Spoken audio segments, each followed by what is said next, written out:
All right, here we have a mimer said by the Rebbe, the Lubavitcher Rebbe, in 1959. And it is about the holiday of Shavuot, receiving the Torah. So there's, if you go to the Gemara, the Talmud, in Tractate Shabbat, so there is on page Peichet, and further talks about what happened exactly on Mount Sinai. It brings out all these Agarata and Midrashim and interesting things about what happened on Mount Sinai. And there is where you get the famous statement that at Mount Sinai everybody's souls jumped out of their bodies, Parcha Nishmatam, the revelation was so great, and that God revived all of them with his dew, that God is going to revive the dead with. It's explained in the Tanya also in chapter, 37, 36, 37, it's explained over there, the tremendous revelations that were at Mount Sinai will be like the revelations that will be in the raising of the dead. And here there's another also very strange story over there that's told in the Talmud, and it goes like this. Right? Let's start from the beginning. B'siyata deshmaya, with the help of God, Lael Aleph, the first night of Chag HaShavuos, right before morning, everybody stayed up the whole night. Tavshin Yotes, and this is what we call a Hanacha Bilti Muga. This is a estimation of what the Rebbe said, and it was not parused, what do you say? It was not gone over, edited by the Rebbe. By the Rebbe. Usually what they would do in the Maimon, like on Shabbat or any of those other days, there were several people that would remember. They had very, very tremendous memories, and they would sit together and they would go over what the Rebbe said. And then they would hand it into the Rebbe. And the Rebbe would, just like that, put footnotes to everything. Footnotes, just incredible. Footnotes for, and exactly the pages, and hundreds and hundreds of footnotes the Rebbe would put in. And then he would give the mimer out to everybody, and that was called the Hanacha Muga. That would be called that the Rebbe edited it. He went over it. And then there were those that weren't edited, that weren't given into the Rebbe, and they weren't edited. This is just what the Bacharim said themselves. They said, and they repeated, but they're pretty accurate. They're accurate, especially in the ideas. They're accurate, exactly in the words, etc. Sometimes you can see different versions of what the Rebbe said. Okay, you have to also remember that the volume of material that the Rebbe gave out, and that everything was different. Everything was different, every unusual new ideas and amazing ideas, and then when they would give it into the Rebbe, like I said, the Rebbe would put all the sources down. But if they didn't give it into the Rebbe, which the reason for I don't exactly know, so they would put the sources on the bottom. B'shah sha'ala Moshe l'marom. It says like this: when Moses went up on Mount Sinai, Omru Malchei Yeshoret Lifnei Kodesh Baruch Hu, the ministering angels, the angels said to God. Now you can ask a question: what is these angels? It explained in the Maimon. But there are such things as angels. Isaiah saw the angels. Ezekiel saw the angels. Zechariah, the prophet, he saw the angels. So there are such things as angels, and each angel has its own purpose and has its own task. And there's billions and billions, it says, of millions and millions of angels, and there's in each are tens and tens of thousands of angels in each and every camp of angels, and there's an infinite number of camps of angels. Angels are units of godly energy, intelligence, intellect. It depends what type of angels there are. There are angels that are sent, and angels that do messages. We said that Abraham talked to angels, and that etc. The Bilam was stopped by an angel. So there's such a thing as angels. And the Rebbe will explain this idea of what exactly these angels are and what purpose they have in the giving of the Torah. So the angels said to God, again, B'shah she'ala Moshe, when Moshe went up Lemirom into the heavens, he went up on Mount Sinai. What was on Mount Sinai? There was the revelation of God there. It says that on top of Mount Sinai was the same revelation as in the Holy of Holies. I guess when God spoke, it was the revelation of Holy of Holies. But before that, it wasn't, because it says in the Holy of Holies that angels couldn't go in. It was too holy for the angels. Says, so it says, the angels said to God, Rabbono Shalom, God, Master of the universe, Ma liyilod isha beinenu. How can a human being be up here among us? Angels are creations. They don't really have any physical bodies. They're just spiritual units of energy. How can a human being be up here? Omar lahem the Kabel Torah bo. He came to receive the Torah. Right? God said, I wanted to give the Torah to the Jewish people in the world. They couldn't take it. So I told Moshe to come up here. It would be Omru lefanav Chamda ganuza sheganza lecha teisha me'ot v'shivim v'arba doros. One second.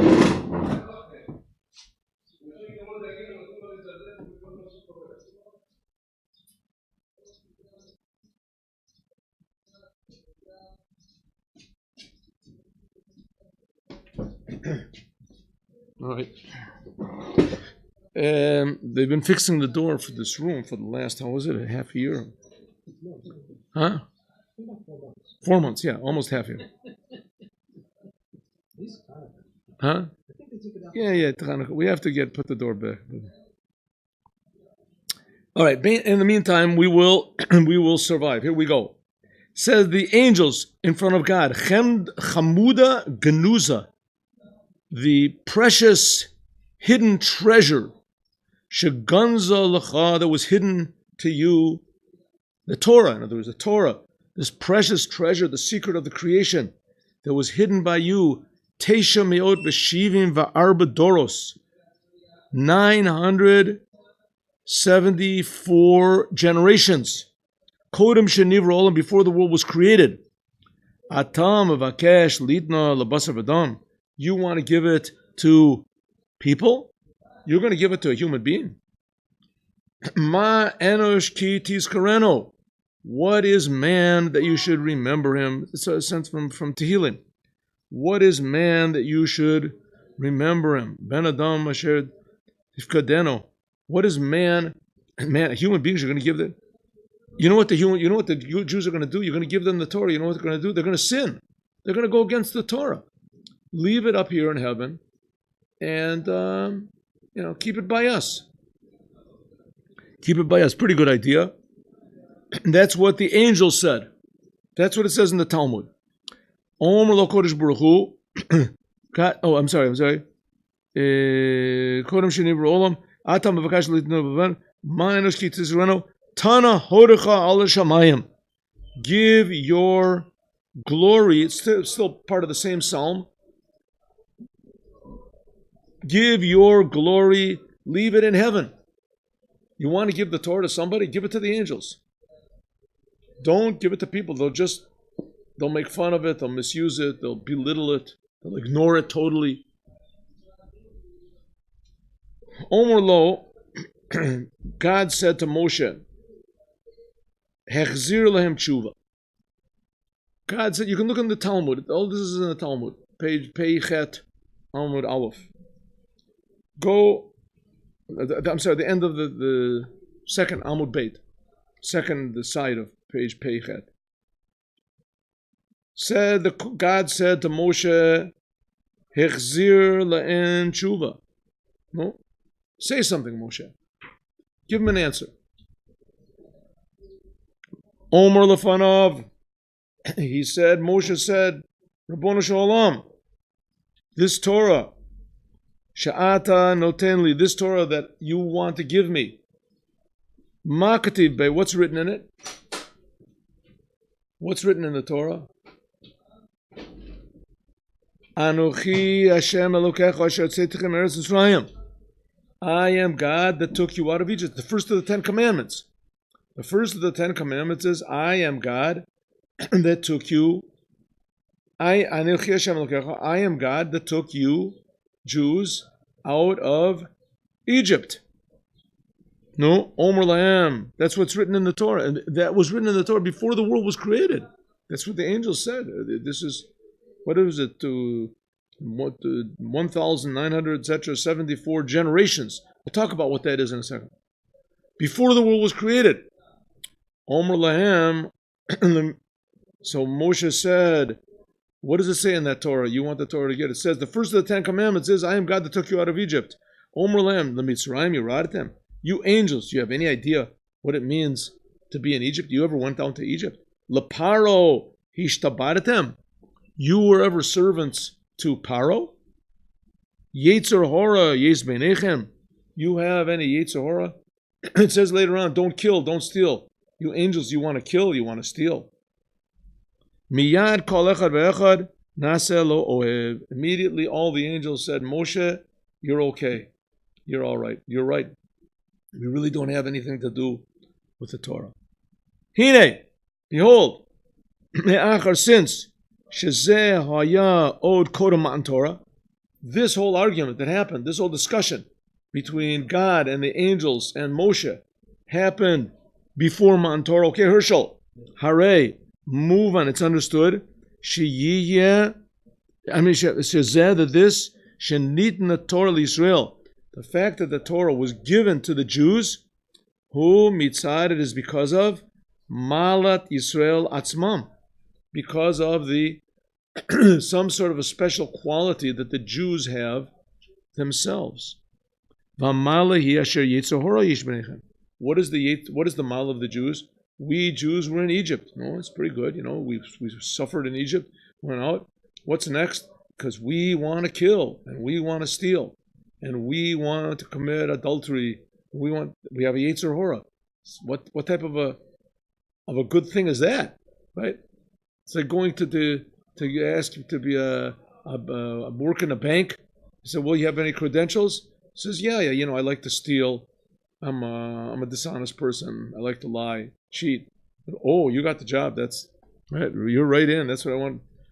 That's ridiculous. Doesn't make any sense. The Jews got the Torah because they have a Yetzer hora. Because that's why God, what did the angels say? The angels said, don't give the Torah to the Jews. They're going to do sins. So God said, give them an answer. So Moshe Rabbeinu said, tell me, you angels, you have any desire to murder or to kill you? You want to do sins?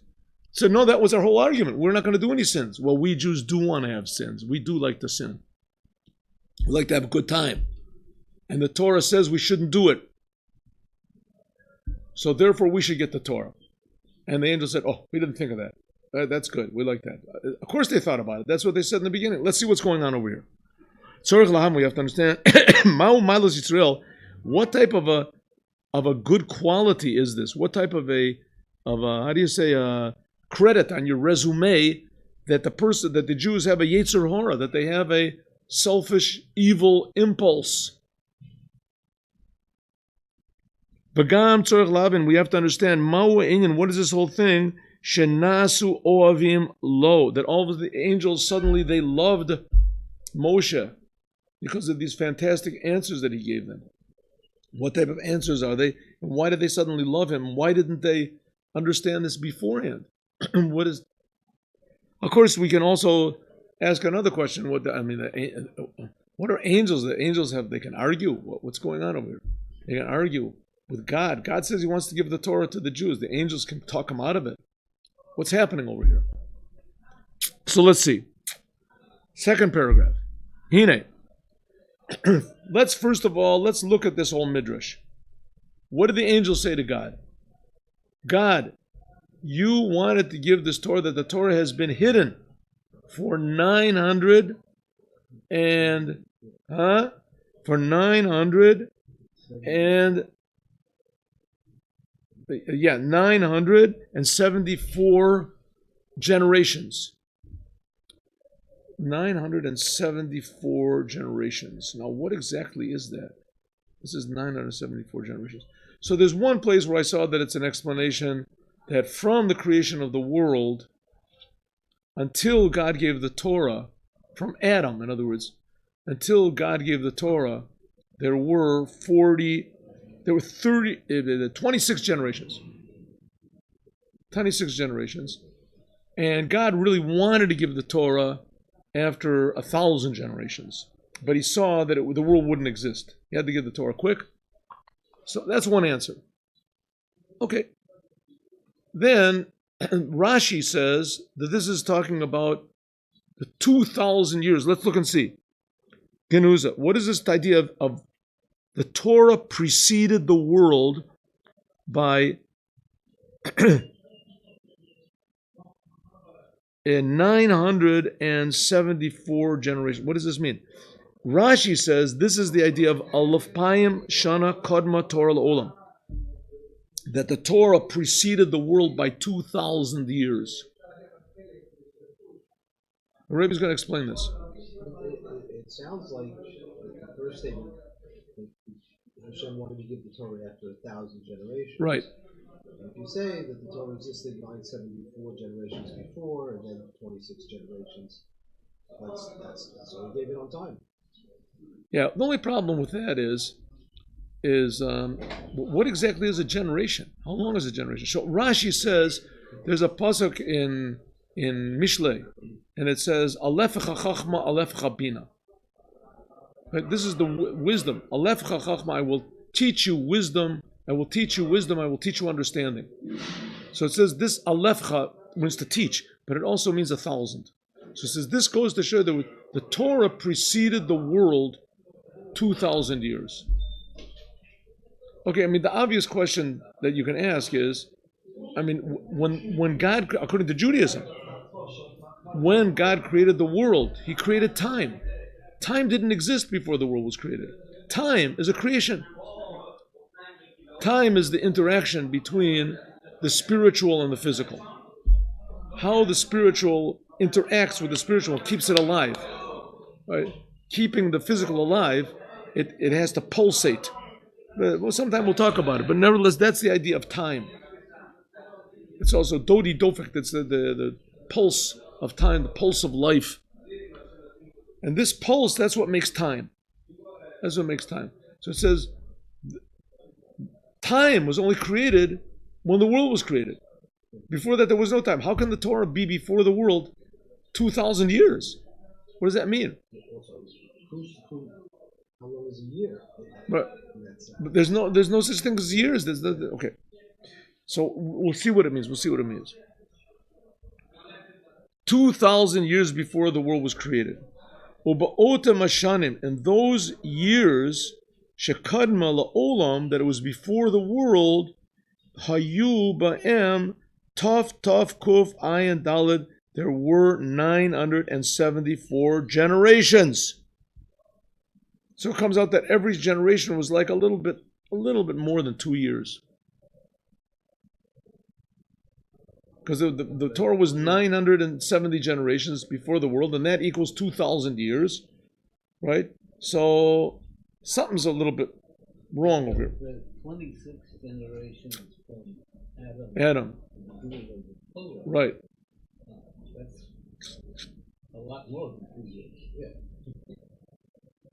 That's it. 974. Right, each one of those generations, worldly generations, are, yes, but maybe before the Torah was given, it was shorter generations. I don't know. Don't ask me to explain it. 974 plus 26. 1,000. Hashem is supposed to have given the Torah after 1,000 generations. Yeah. And listen, according to that, the Torah was given in like 2448. So it comes out to be that every generation is about 100 years. Right? So that's... Doesn't sound right. 100 years. But on the other hand, people lived longer over there. Anyway, don't worry about it. Rashi knew what he was talking about, and we don't. So, in any case, the whole business doesn't make any sense, even if you say each generation was 20 years, 40 years, because there's no such thing as time before the world was created. Without having 2 points, you have no time. What do you do? Sallallahu Alaihi Sham. Oh.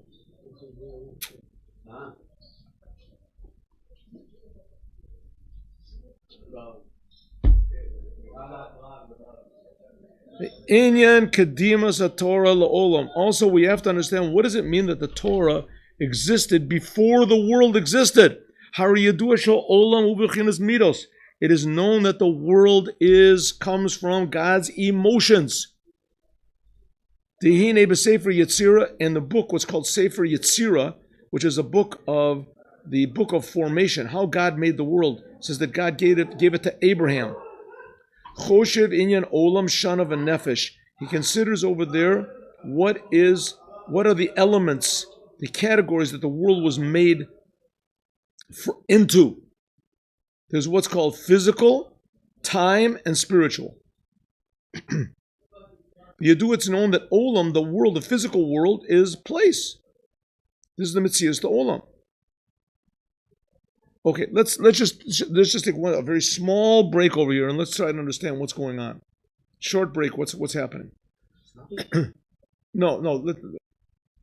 God created the world. According to Judaism, God created the world. According to the way Lubavitcher Rebbe looks at it, there's other religious Jews that look at it differently, and the Rebbe tried to convince them otherwise. Sometimes it works, sometimes not. Exactly what it says in the Torah, that's what's true. The world is exactly 5,779 years old as of now. Right? As of now. When Rosh Hashanah comes, it'll be 5,780 years old, and Rosh Hashanah in 6 days, because man was created on the 6th day. What was there before that? Nothing. There was no time, there was no place, there was no spirit, there was no anything. There was no, all creation can be divided up into these three levels: spirit, time, and place. Now it explains usually Maimorim that time is the result of spirit interacting with place. God wants a world. Here we have a world. There's a physical world, a real, actual physical world. The world does, yes, exist. The world is not a subject of our imagination or our consciousness or whatever you want to call it. The world actually does exist. And to tell you the truth, I never understood these people that said that the world is just a product of our minds. I mean, where did our minds come from? Our minds, who made them? Our minds made our minds, Anyway.